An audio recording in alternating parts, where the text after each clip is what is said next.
Buenos días, señoras y señores. Bienvenido a este evento América Latina en Transición, la politización de la justicia como herramienta de represión y persecución en Bolivia, Nicaragua y Venezuela. Gracias por estar con nosotras virtualmente. Es muy importante tener eventos como este para los dos continentes, para los europeos que no se olvidan de lo que está pasando ahora mismo en América Latina, por un lado, y por el otro, para que los bolivianos, nicaragüenses, los venezolanos sepan que no están solos, que tienen apoyo aquí en Europa en su lucha por el mejor futuro de sus países. Quisiera antes que nada agradecerle a Tamara Suju, la directora del Instituto CASLA, por tener esta idea de organizar este evento y bueno, y estar aquí como la presentadora y como también la gran defensora de los derechos humanos en todo el mundo. Creo que es ahora un buen momento para reflexionar en lo que está pasando en estos tres países, las diferencias, las similitudes y además qué podemos hacer más para estos países. En todos estos tres casos, el sistema de justicia desempeña un papel importante en la represión del Estado contra los opositores al gobierno y en la impunidad de crímenes cometidos por los funcionarios de alto nivel. Crímenes que en algunos casos son crímenes de lesa humanidad. Venezuela durante años ya ha sido uno de los países menos apegados al Estado de Derecho en el mundo, según el World Justice. La última manifestación de este fue la semana pasada, cuando el régimen organizó elecciones municipales y regionales que quería hacer pasar como democráticas. Estaba claro que no iban a ser ni justas ni libres desde hace ya meses. El Tribunal Supremo de Justicia venezolano, que carece de independencia, ha interferido en la dirección o la estructura interna de 8 partidos opositores desde 2012 y nombró a sus partidarios al Consejo Nacional Electoral. El régimen ha inhabilitado a políticos opositores en el país en los meses antes de las elecciones y muchos otros son presos y están exiliados. En Nicaragua también hubo elecciones en noviembre donde se podía observar una pauta similar. El régimen de Ortega ha utilizado el sistema judicial para encarcelar arbitrariamente a políticos opositores y violando garantías del debido proceso y a un juicio justo. Bolivia, estamos viendo lo mismo, una falta de independencia e imparcialidad en el sistema judicial que está siendo utilizado como instrumento represivo contra la oposición. El caso más notable es el de la expresidenta Janine Áñez, que lleva desde marzo encarcelada arbitrariamente. No voy a entrar en más detalles, ya que tenemos un panel de mujeres expertas en cada país, pero simplemente quería explicar un poco sobre lo que se puede hacer y debe hacer desde Europa en respuesta a estas situaciones. Tenemos que ver cómo podemos utilizar mejor las herramientas que están a nuestra disposición para mejorar la vida de la gente en estos países. Puede ser a través de un acuerdo que tiene la Unión Europea con el país, donde la suspensión de un acuerdo conllevaría la pérdida de los importantes beneficios comerciales. De estos tres casos que estamos abordando hoy, la Unión Europea solo tiene un acuerdo con Nicaragua. También puede ser a través de diferentes tipos de reconocimiento a favor de las fuerzas democráticas. Por ejemplo, en nuestras resoluciones del Parlamento Europeo que condenan las violaciones de los derechos humanos en estos países, o a través del premio Sájarov. Este premio es el máximo homenaje rendido por la Unión Europea a la labor en el ámbito de los derechos humanos. El Parlamento Europeo ya lo ha otorgado a la oposición democrática de Venezuela en 2017 y este año la expresidenta boliviana Janine Áñez ha sido entre los finalistas, un reconocimiento muy importante. Y bueno, también lo que tiene la Unión Europea, claro, son las sanciones selectivas. Las sanciones son una de las herramientas más fuertes para presionar a dictaduras. Actualmente tenemos sanciones selectivas en los casos de Nicaragua y Venezuela. Pero dado la situación en Bolivia, creo que tenemos que considerarlas en este caso también.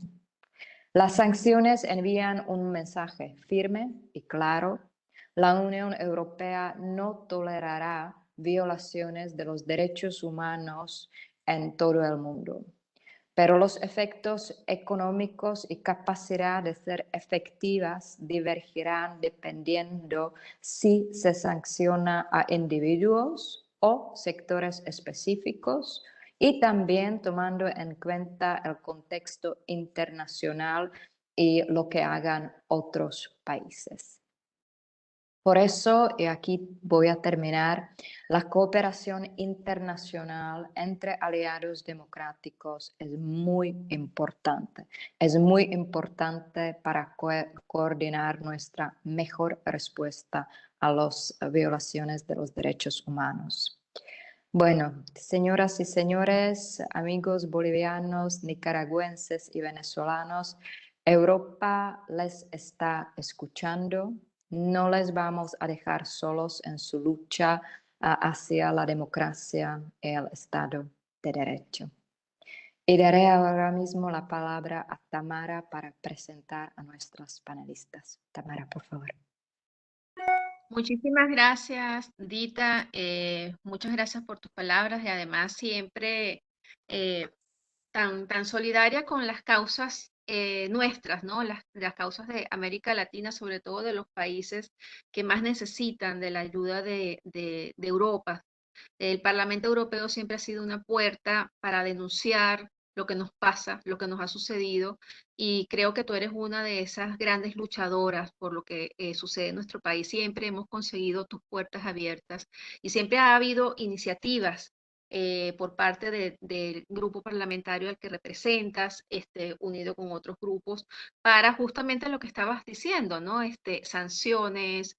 En el caso de Venezuela ha sido una portavoz del tema de la justicia internacional, que es el que hoy nos acompaña, ¿no? El tema de la justicia y qué hacer con lo que sucede en estos países, ¿no? Así que muchísimas gracias, Dita, por tus palabras. No solamente se quedan sino se quedan en qué más se puede hacer desde el punto de vista del Parlamento Europeo y de la compañía que nos das, ¿no? Nuestro tema hoy es justamente la politización de la justicia como herramienta de represión y persecución en Bolivia, Nicaragua y Venezuela. Y para hablarnos de esto tenemos hoy a Carolina Rivero. Ella es odontólogo, estudiante de Derecho, es hija de la expresidenta Janine Áñez, que nos va a hablar sobre la situación en Bolivia y con respecto a cómo ve desde su punto de vista la utilización de la justicia como herramienta de persecución. A Bianca Jagger, presidenta de la Fundación Bianca Jagger Pro Defensa de los Derechos Humanos, gran activista y defensora de los derechos humanos, reconocida mundialmente por su lucha por su pueblo nicaragüense. Y María Corina Machado, coordinadora nacional de 20 Venezuela, política, es diputada, profesora, ingeniera venezolana, fundadora de 20 Venezuela. La justicia para reprimir intimidar, castigar, para callar al oponente, para que sirva como instrumento de esto. Lo vemos distintamente a por ahora en Nicaragua y Venezuela, donde está totalmente coartada el sistema de justicia, usándolo como brazo represor y ejecutor directo de crímenes de lesa humanidad, recibiendo órdenes desde el Ejecutivo. Es decir, no existe un sistema de justicia independiente en Nicaragua ni en Venezuela. Es más, no existe un sistema de justicia. Existe una estructura que dice ser el sistema de justicia, que está siendo utilizado justamente para paralizar, controlar, intimidar, encarcelar a la oposición. Nicaragua acaba de atravesar por unas elecciones en donde todos los candidatos de oposición fueron encarcelados y además se sumaron muchas otras personas que estaban justamente en esa contienda electoral. Incluso todavía continúa encarcelando. La última persona encarcelada ha sido un ex embajador en la OEA que estaba leyendo que tenía, si no me equivoco, 79 años. Y hay 16 presos políticos nicaragüenses que son presos de la tercera edad, entre los 66 y 79 años, ¿no? Así como hay jóvenes, como hay mujeres y hombres en esas cárceles que, bueno, que lamentablemente están en esta situación. Y en el caso de Venezuela son más de 270 presos políticos. Jóvenes, mujeres, hombres, profesionales, etcétera, militares sobre todo, que continúan en las cárceles políticas venezolanas después de haber sido terriblemente torturados. Y en el caso de Bolivia, Bolivia está utilizando el sistema de justicia para consolidar un Estado totalitario. Todavía no lo ha hecho, pero va en camino, persiguiendo a sus oponentes, castigando y justificando un fraude monumental cometido por Evo Morales y para justificar la tesis que ellos llaman golpe de Estado, ¿verdad? Y transformar ese fraude que el mundo democrático reconoció como tal, incluyendo la Unión Europea. Ellos están persiguiendo a sus oponentes, inventando delitos, ¿verdad? Inventando delitos que están en el sistema legal, pero que están siendo utilizados, forzando expedientes para acusar a sus oponentes. Y lo que nos preocupa de lo que sucede en Bolivia es que termine siendo un estado totalitario como Venezuela o como Nicaragua. Entonces quiero darle la palabra para empezar este conversatorio a Carolina Rivero, la hija de la expresidente Yanine Áñez. Puse las panelistas por orden alfabético de país, ¿no? Y bueno, adelante Carolina, tienes la palabra. Muchas gracias, Tamara. Gracias siempre por darme la oportunidad y el espacio para poder hablar de la situación de mi madre y también de todo mi país. Gracias, Dita, por el apoyo que siempre nos has dado, por tu pronunciamiento para Bolivia y para mi madre. Gracias también, María Corina, porque siempre estás presente apoyando la causa de mi madre. Y un gusto conocerla, Bianca. Un placer y es un honor compartir este espacio con todas ustedes. Mi nombre es Carolina Rivera Áñez, soy la hija mayor de la expresidenta constitucional de Bolivia, Yanine Áñez Chávez, quien hoy se encuentra detenida ilegalmente y privada de libertad desde hace casi 9 meses, 260 días, que es una presa política del gobierno de Luis Arce y del partido del Movimiento del Socialismo. En todo este tiempo he asumido el rol de la defensa y portavoz de mi madre ante la persecución política y judicial de la que es víctima, por el solo hecho de haber cumplido con su deber. Y antes que nada, como ya lo había manifestado Tamara, me gustaría dejar muy claro que no existe justicia en Bolivia, no existe como en otros países y estamos en camino a lo que va a pasar en Venezuela y Nicaragua. La justicia boliviana no se basa en la legalidad, no actúa independientemente, no cumple el debido proceso, no respeta los derechos, entre ellos el derecho a ser considerado inocente mientras no se pruebe lo contrario, el derecho a defenderse en libertad con la presunción de inocencia. La justicia boliviana es un instrumento servil a este mecanismo de extorsión política de este gobierno de turno. Ya estamos en camino, ya sucede todo esto, ya está montada esta estructura de utilizar a la justicia para eliminar a toda la oposición, a todas las personas que piensen diferente. Y a lo largo de todos estos tormentosos meses, he realizado todas y cada una de las acciones legales ante las autoridades judiciales para que así prevalezca el Estado de Derecho por encima del abuso y el atropello. Y la respuesta que he tenido ha sido implacable, la vulneración constante de las garantías de mi madre, torturas psicológicas y cobardes maltratos en contra de ella y en contra de un centenar de presos políticos. Ahora hay en Bolivia 50 presos políticos que día a día están llenando las cárceles de toda Bolivia. Hay exfuncionarios, policías, militares y jóvenes activistas cuyo único delito es tener una voz crítica en contra del movimiento al socialismo.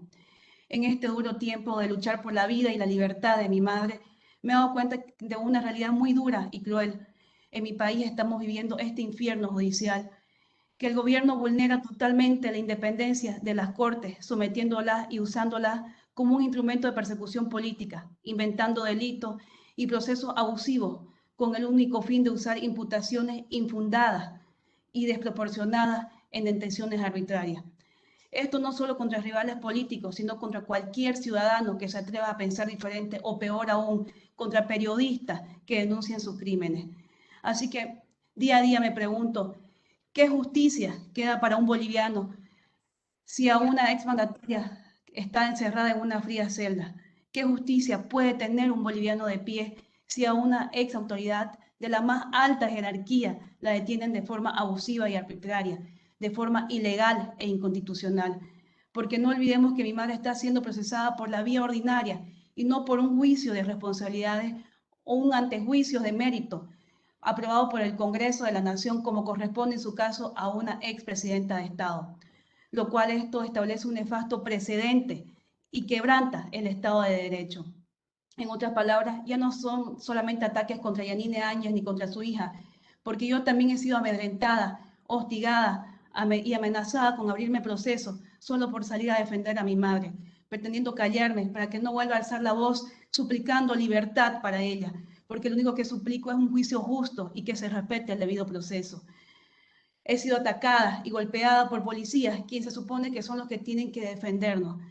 Todo esto llega a ser un ataque directo contra los derechos y garantías de todos los ciudadanos bolivianos, que quedarán en la indefensión y a merced de operadores de justicia serviles y totalmente alineados al régimen del MAS.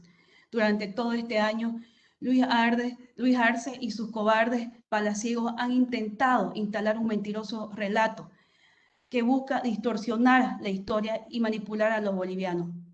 Han repetido una y otra vez que en Bolivia hubo un golpe de Estado perpetuado por Áñez, y esto es falso, y 1000 veces falso.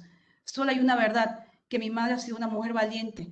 En el 2019 tuvo la responsabilidad moral, política y constitucional de asumir la presidencia de Bolivia ante la cobarde huida de Evo Morales, quien dejó un vacío de poder y un país ardiendo en protestas populares por el inmenso fraude electoral, un vacío de poder y un país que estaba totalmente desordenado, y él lo coordinó, un fraude denunciado, documentado y confirmado por la Organización de Estados Americanos. Este 13 de marzo del 2021, mi madre fue aprehendida sin citación, sin notificación, y fue secuestrada a una cárcel de alta seguridad en otra ciudad, acusada de terrorismo, sedición y conspiración, sin pruebas, sin el cumplimiento del debido proceso y sin ninguna relación con los hechos. Mi madre sufre una condena anticipada ya de 9 meses por un delito que nunca existió.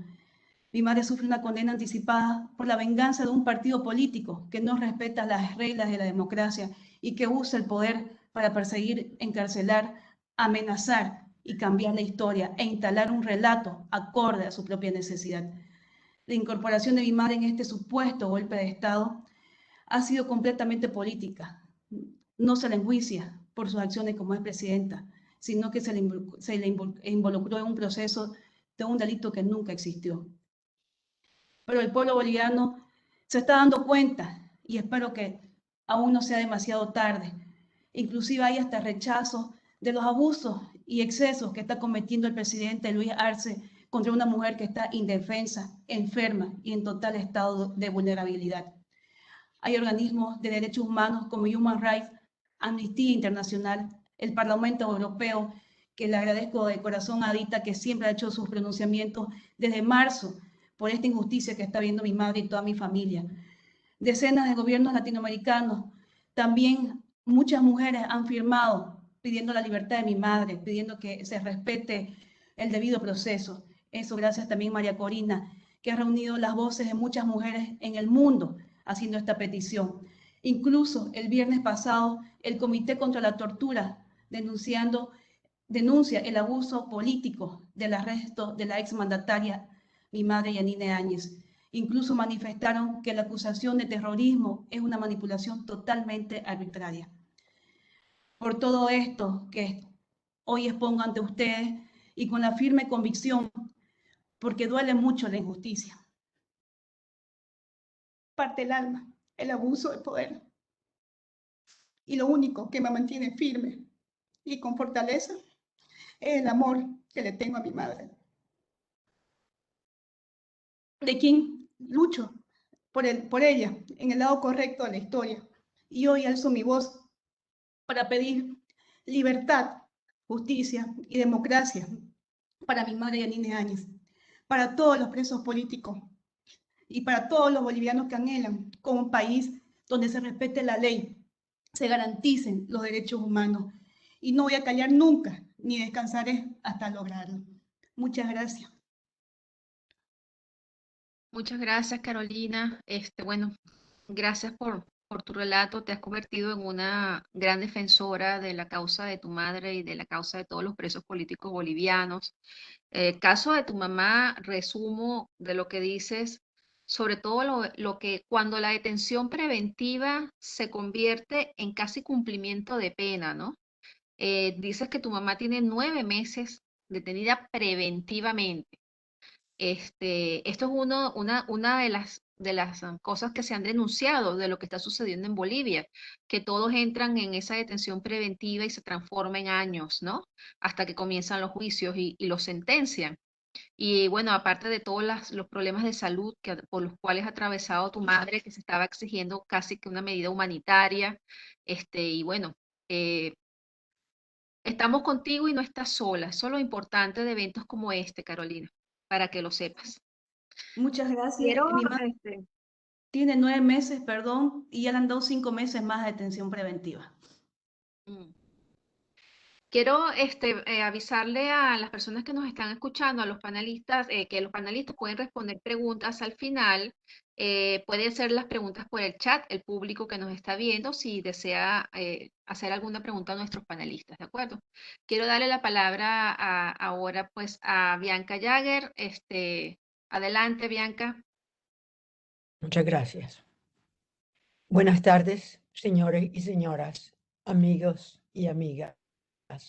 Es un honor de estar con ustedes. Estimada señora vicepresidenta del Parlamento Europeo, Dita Sharantsova, y Tamara Suju, directora ejecutiva del Instituto Kasla. Les agradezco su invitación a tomar la palabra ante esta audiencia y por la oportunidad que me ofrecen de dirigirme a ustedes para hablar de la situación de Nicaragua. Hablaré sobre la politización del sistema judicial como herramienta de represión y persecución y en particular sobre la situación de las y los presos políticos. En Nicaragua hoy tenemos un estado de terror, donde los nicaragüenses son rehenes del régimen criminal de Ortega y Murillo. Daniel Ortega reprime al pueblo con su policía, su ejército, fuerzas paramilitares, mejor conocidas como turba o escuadrones de la muerte, estructuras partidarias, comités vecinales que obligan a la gente a espiarse entre sí, y el sistema judicial corrupto y servil.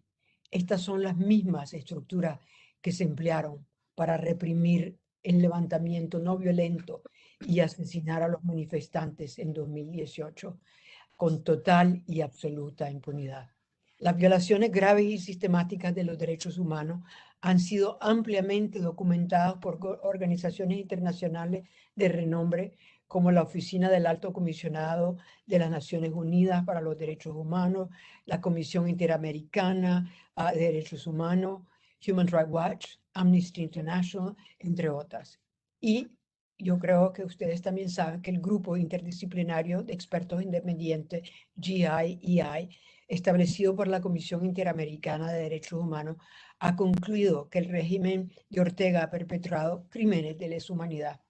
La CIDE informó que hasta el 8 de agosto de 2019, 328 personas habían sido asesinadas, pero este número ha sido reconsiderado y ahora es más importante. Es importante señalar que en septiembre de 2018, el régimen orteguista expulsó a la Comisión Interamericana de Derechos Humanos, CID, al GIEL y a la Oficina del Alto Comisionado de las Naciones Unidas para los Derechos Humanos. El régimen no ha permitido nuevas visitas de Amnistía Internacional o de Human Rights Watch, además de estas organizaciones. Y organizaciones de derechos humanos en Nicaragua se les ha quitado su personería jurídica y esos defensores de derechos humanos están siendo perseguidos y están continuamente en un estado de peligro. Hoy en día las violaciones a los derechos humanos afectan prácticamente a todos los sectores de la sociedad nicaragüense. A partir de ahora hay más de 169 presos políticos conocidos en Nicaragua, pero eso cambia y hay otros 11 que todavía algunos de ellos no se saben dónde se encuentran. Líderes políticos han sido encarcelados. Estos incluyen a 7 candidatos presidenciales, eliminando de facto cualquier liderazgo significativo de la oposición.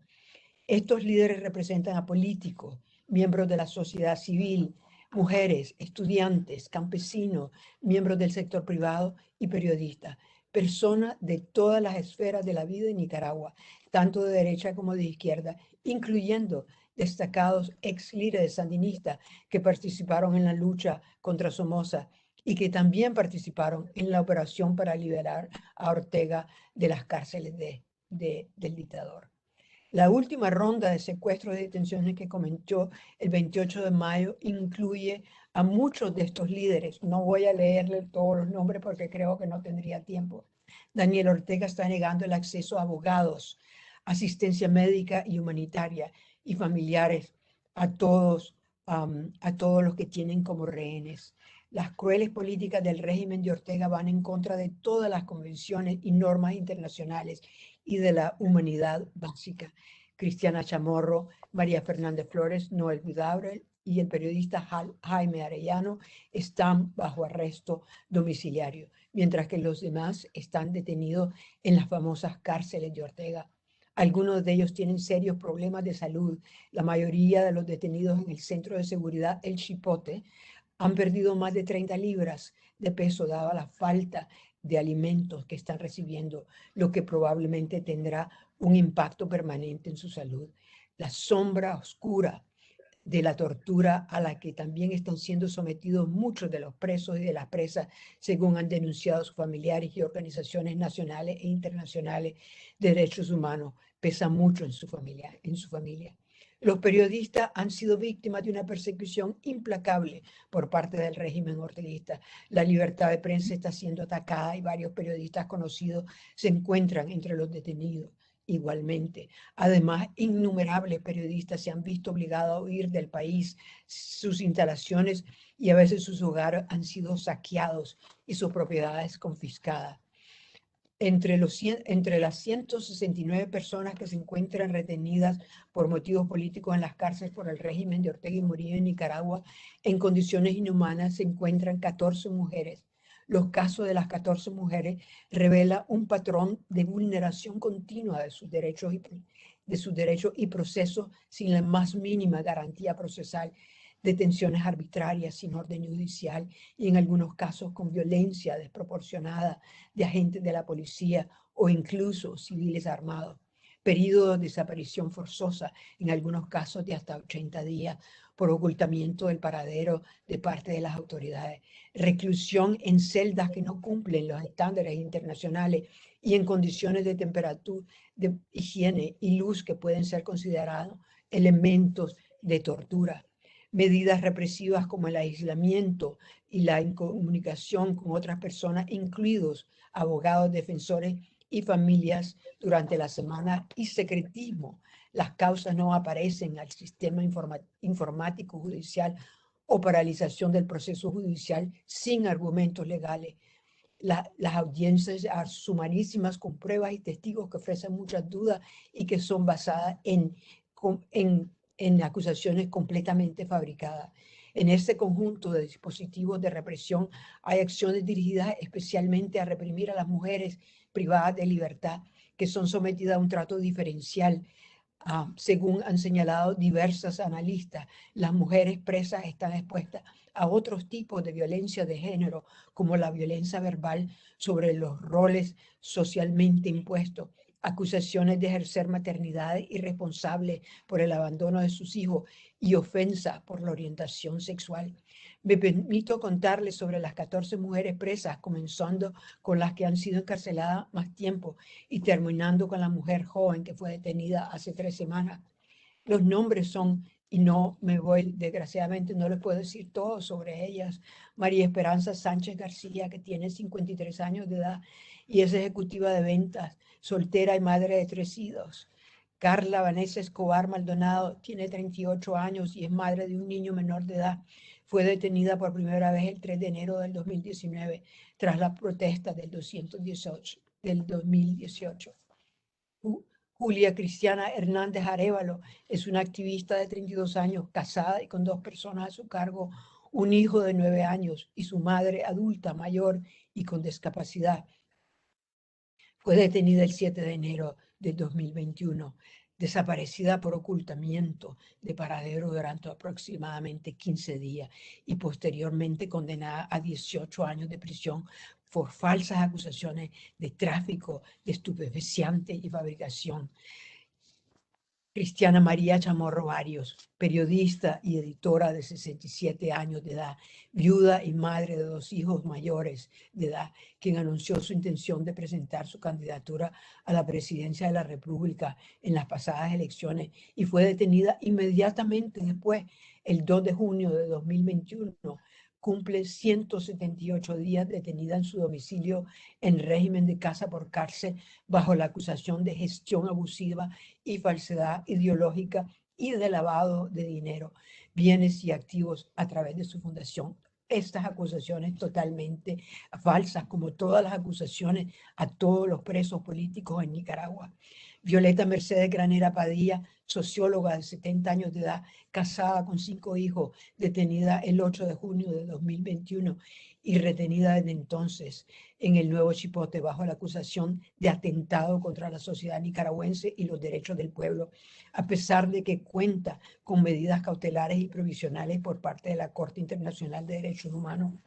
4 de las figuras opositoras son líderes relacionadas con el partido político UNAMOS, anteriormente que se llamaba MRS, detenidas en similares condiciones de arbitrariedad en la ola de arrestos desatada a partir del mayo de 2021 y que se extiende hasta la fecha. Daisy Tamara Dávila Rivas, psicóloga y activista de 40 años de edad que tiene una hija menor de edad y que se encuentra detenida en el Nuevo Chipote en una celda de castigo en absoluto aislamiento solitario. Después de ser detenida el 12 pasado de junio, estuvo técnicamente desaparecida durante 80 días. Suyen Barahona Kwan, también activista y feminista, además de política, es presidenta del partido UNAMOS y legalizado por el régimen. Tiene 44 años de edad, casada y con un hijo menor de edad. Antes de su detención, su domicilio fue objeto de asedio policial durante varios meses. Se le impidió salir de su casa sin mediar orden judicial alguna. También sufrió persecución de motorizados, entre otras amenazas. Ana Margarita Vigil Gurdián, abogada y activista de 43 años de edad, se encuentra sola en una celda y no se le permite hablar ni tener contacto visual con otras personas. Su detención se produjo tras el allanamiento de su vivienda realizado con violencia desproporcionada por más de 60 policías de las tropas especiales, 4 patrullas, vehículos de parapolicías y otros civiles no identificados que rodearon constantemente todo el vecindario. En el mismo operativo fue detenida Dora María Telles, ex guerrillera, ex ministra de Salud, figura clave de la revolución sandinista, historiadora y política que cumplió 66 años de edad en la cárcel el pasado 21 de noviembre. es mantenida en total aislamiento, en una celda en el pabellón de hombres, en permanente penumbra, tanto por la noche como por el día. También se encuentra en su domicilio, en régimen de casa por cárcel, María Fernanda Flores, exdiputada por el Partido Liberal Constitucional. Y la otra mujer detenida es María del Socorro Oviedo Delgado, abogada de 32 años de edad, defensora de los derechos humanos y representante de varias personas reas por motivos de conciencia, madre de 2 niños. Fue detenida el 29 de julio de 2021 y retenida desde entonces en el Nuevo Chipote.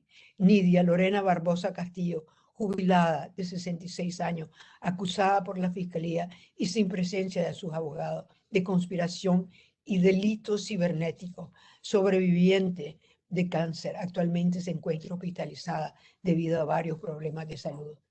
Samantha Padilla Girón, de 21 años, que formó parte del equipo de otro precandidato, hoy preso también, Félix Maradiaga, fue detenida el 9 de noviembre de 2011, retenida sin acusación durante 48 horas y finalmente acusada de realizar actos de menoscabo a la soberanía.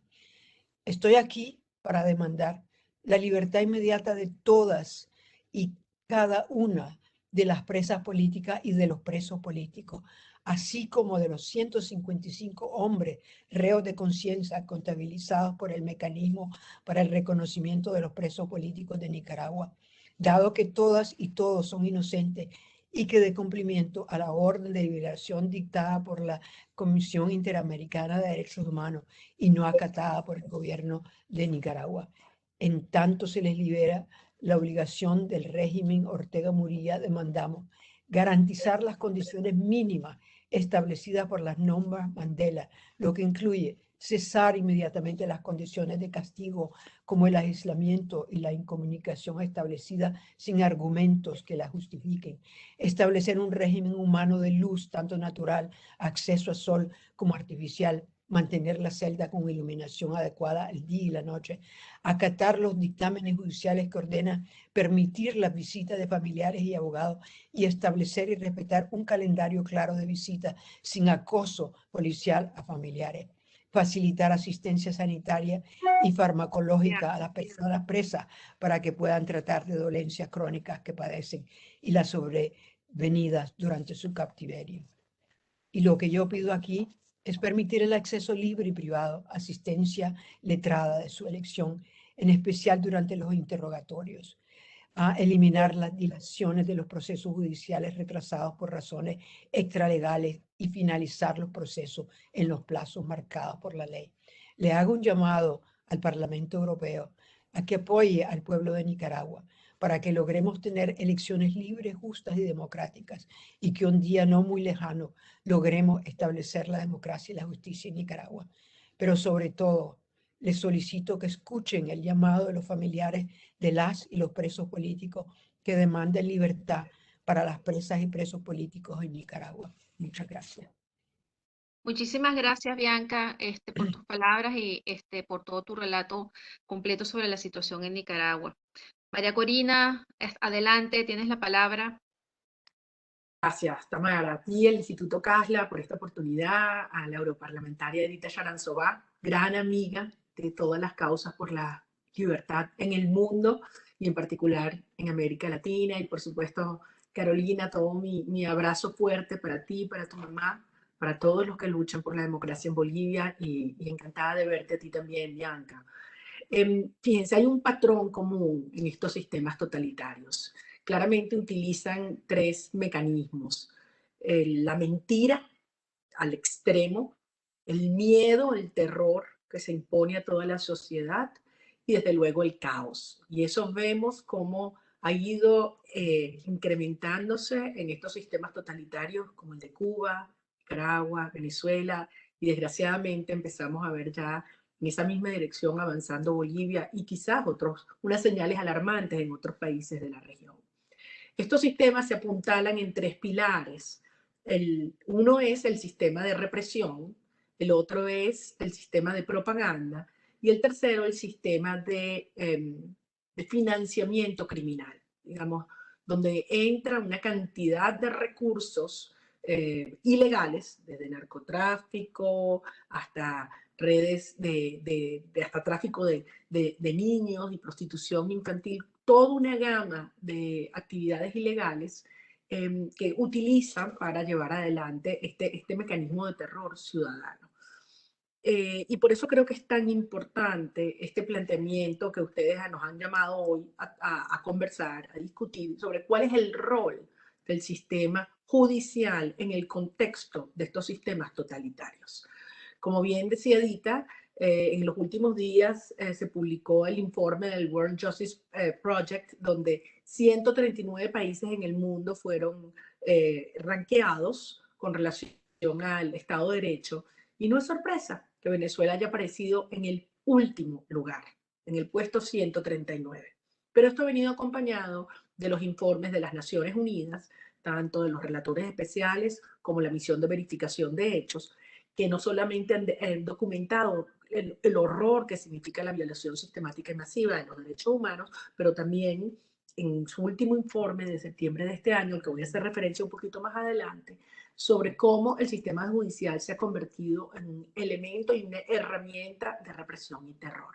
Está, por supuesto, en los informes de la Organización de Estados Americanos, y hace unos días vimos cómo el fiscal de la Corte Penal Internacional, aquí en Caracas, ordenó la apertura de una investigación por crímenes de lesa humanidad. Es decir, el mundo tiene ya evidencia de la magnitud del horror que se ha constituido el régimen venezolano. Ahora, ¿qué buscan? ¿Qué han buscado desde el primer día? Porque esto hay que decirlo. Desde que Chávez llegó al poder hace 23 años, entendió que había que controlar el sistema judicial. Y lo primero que llevaron adelante fue cambios en el ordenamiento jurídico para poder llevar adelante rápidamente un proceso de razzia, de manera que todo aquel juez o fiscal que no fuese absolutamente incondicional o leal a la tiranía quedara inmediatamente expulsado. ¿Por qué? Porque esta era la manera, controlando el sistema judicial, que podía llevar adelante toda la violación y toda la eliminación de las libertades. Como lo hemos visto, en materia de libertad de expresión, se ha puesto en práctica la persecución a los periodistas, el cierre de medios de comunicación que no eran afectos al régimen, la censura en todas sus formas.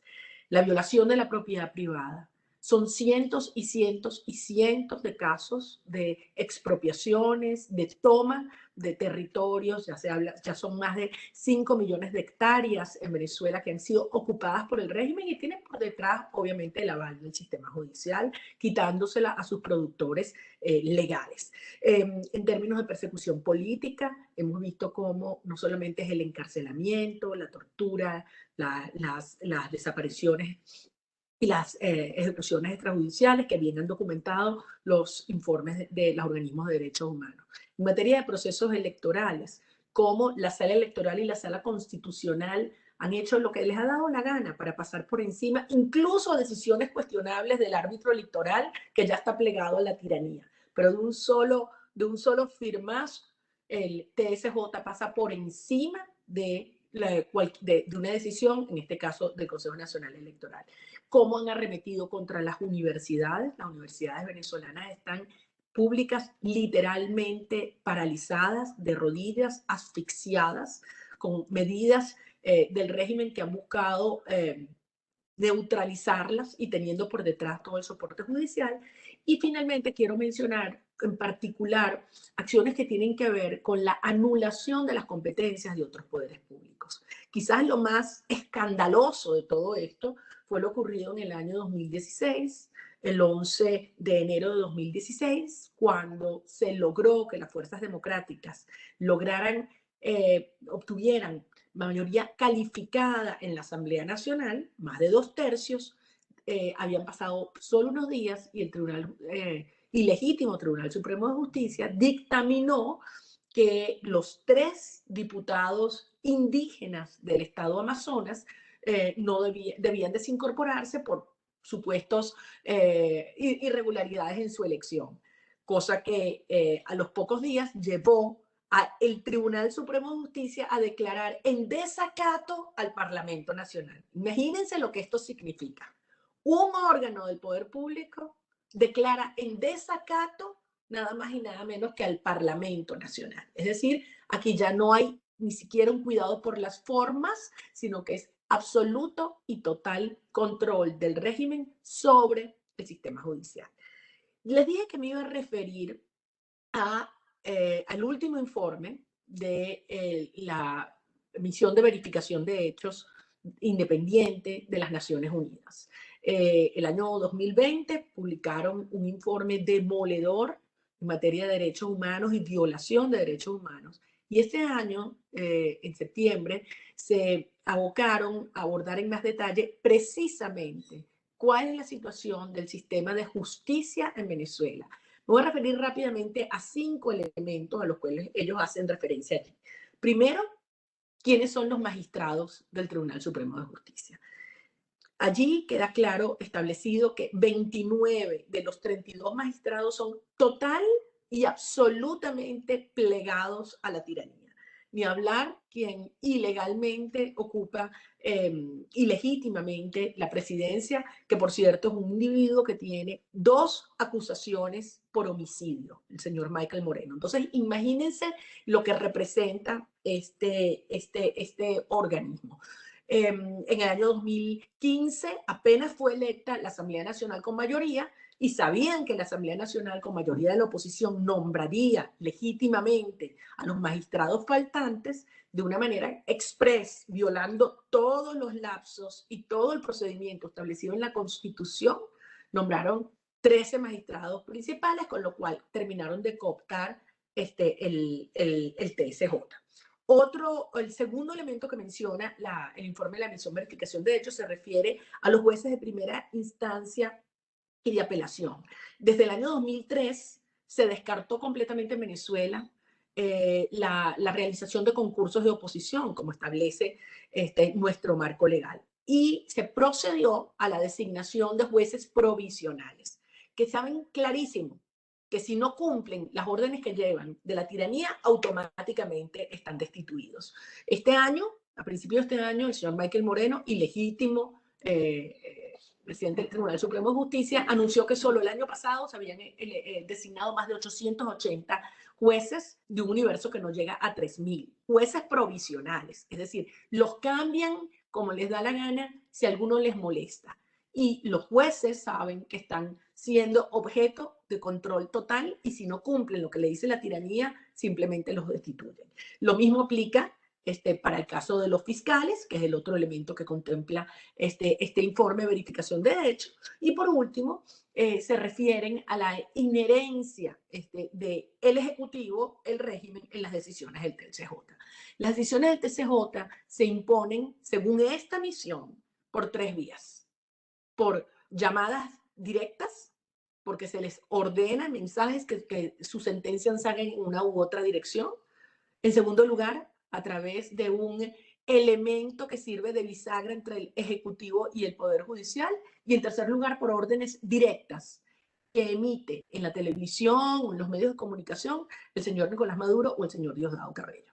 Esta es la situación del sistema judicial en Venezuela.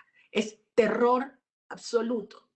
Y concluyo, ya que Dita hacía referencia al evento del 21 de noviembre, que el domingo pasado, en el cual el régimen ilegalmente convocó a una farsa electoral con el objeto de lavarse la cara, de blanquearse ante el avance de la justicia internacional, que el sistema judicial se prestó para todo tipo de terror y de presión ciudadana. Se puso en práctica una campaña donde se le dijo a las mujeres y a las madres venezolanas que aquellas que no fueran a participar en ese proceso perderían el derecho a la bolsa de comida, perderían el derecho a la bombona de gas, serían identificadas en sus hogares. Un sistema de terror con una alta capilaridad que llegó incluso al jefe de calle y las VC, las unidades de batalla chavistas, que son órganos de control y terror en la base, en las comunidades de Venezuela. Aún así, aplicando toda esta farsa y desgraciadamente con la presencia, hay que decirlo, de una misión de observación electoral que vino de la Unión Europea y que desconoció el informe de la misión exploratoria, donde claramente dijo que no había condiciones para hablar de elecciones en Venezuela, aún así, más del 70% de la sociedad venezolana se rebeló ante esta farsa. Yo creo que esto es una señal inequívoca de que la población venezolana ha entendido que tenemos una gran conciencia del momento histórico que vivimos, que sabemos que enfrentamos un régimen del terror, pero que simplemente no vamos a conceder a rendirnos o a quebrarnos. Y creo que a partir del 21 de noviembre se abre una nueva etapa de lucha que en lo personal me llena de esperanza y de fuerza, dado este testimonio de coraje cívico y de conciencia que hemos dado los venezolanos. Muchísimas gracias. Muchas gracias, María Corina. Quería preguntarle, nos quedan solamente muy pocos minutos, nos quedan 8 minutos y quiero repartirlos un poquito en cada una, ¿no?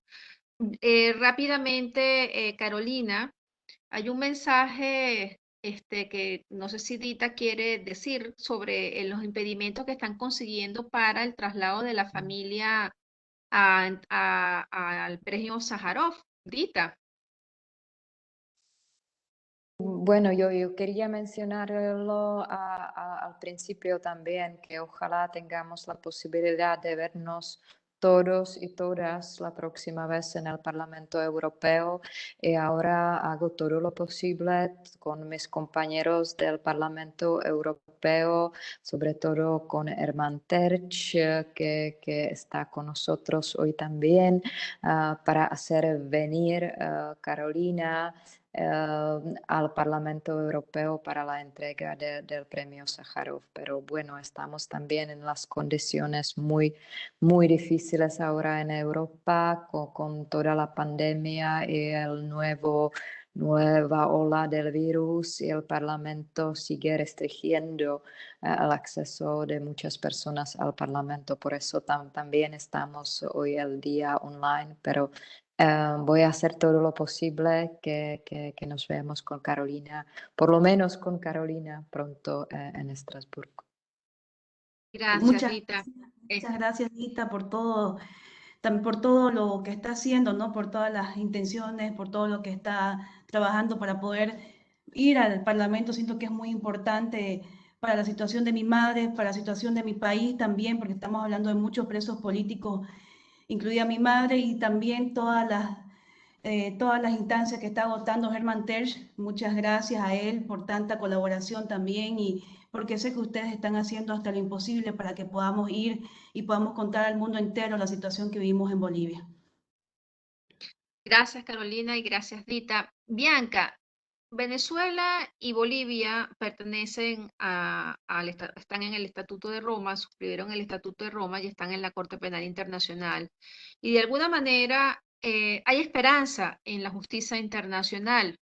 En el caso de Nicaragua, ¿cómo te sientes tú cuando se han cerrado todas las puertas? ¿Qué es lo que sienten los nicaragüenses para buscar una salida? Ni siquiera pueden aspirar a la justicia internacional en el tema de la Corte Penal porque no la hay.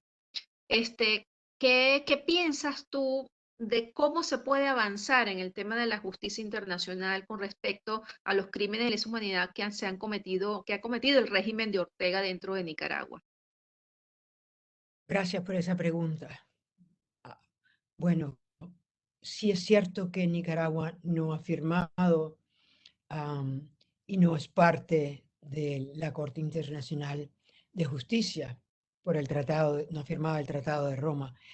Hay ahora otras formas en las cuales tal vez se podría llevar a la justicia internacional a Daniel Ortega y Rosario Murillo y otros de los miembros de su gobierno que fueron culpables de los crímenes de lesa humanidad.